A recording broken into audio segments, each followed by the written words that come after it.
because people always need more practical help with implementing their habits. And I have different strategies and different tools to get habits to stick, different stages that every habit goes through. Cue, craving, response, and reward. So first, I want to make it obvious. The easier it is to see or get your attention, the more likely you are to act on it. The second is about the craving. It's all about making it attractive. And the more engaging or exciting it is, the more likely you are to stick with it. The third is to make it easy. The easier a habit is to perform, the more likely it is to happen. And then the fourth and final one is to make it satisfying. And that's about increasing the odds that you do it. Yeah, there's multiple things. So first thing is try to prime the environment to make the first action easy. Prime the environment to make the first action easy. Second thing is, if there's like one principle that is probably the single most important for building habits, it's make it easy. Just scale it down and make it easy. I refer to it sometimes as the 2-minute rule. So take whatever habit you're trying to work on, you scale it down to something that takes 2 minutes or less to do. Read 30 books a year becomes read 1 page. Or do yoga 4 days a week becomes take out my yoga mat. In extreme circumstances, a particularly toxic person or something like that, yeah, like, you probably maybe should not be around them. And those can lead to very hard decisions. But I would say for the majority of life and the majority of your relationships, what we're really talking about here is not getting rid of relationships. We're talking about finding specific places where that habit can thrive. So here are some examples.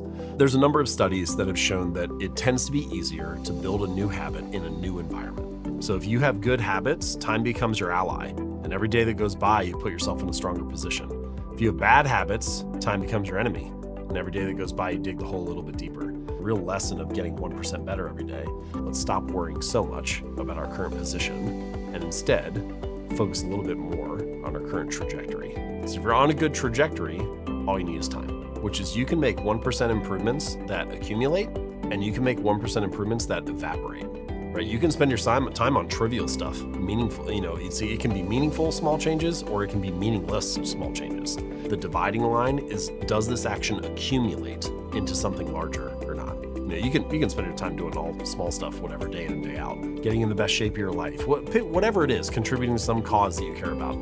But if you can do one thing each day that's going to serve you well in 10 years, if you can find 1 hour sometime today to do something that's going to pay off in a decade, you need practice. Whatever the thing is, you need enough repetition to start to learn how to do the thing. You should try to scale it down and make it so easy. And then once you've performed the repetitions, you start to build up some confidence because you know that you have some evidence that you can do it. So confidence is displayed ability. Let's try to scale it down, make it easy, start to display our atomic, and then the confidence comes as a side effect. So if you're building a habit, there are roughly 4 different stages that every habit goes through. So I call them in the book, in Atomic Habits, I call them cue, craving, response, and reward. The craving is the prediction that your brain makes about what that cue means in daily life and work. So I call this the 4 laws of behavior change. So there's one for each step. Yeah, you got them right here.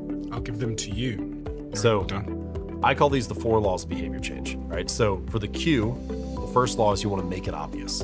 The second law is about the craving, and it's all about making it attractive. The third law is to make it easy. This is all about making it simple, frictionless, easy to do. The more convenient or frictionless your habits are, the more likely they are to occur. And then the fourth and final law is to make it satisfying. The more satisfying your habits are, the more likely you are to stick to them in the future.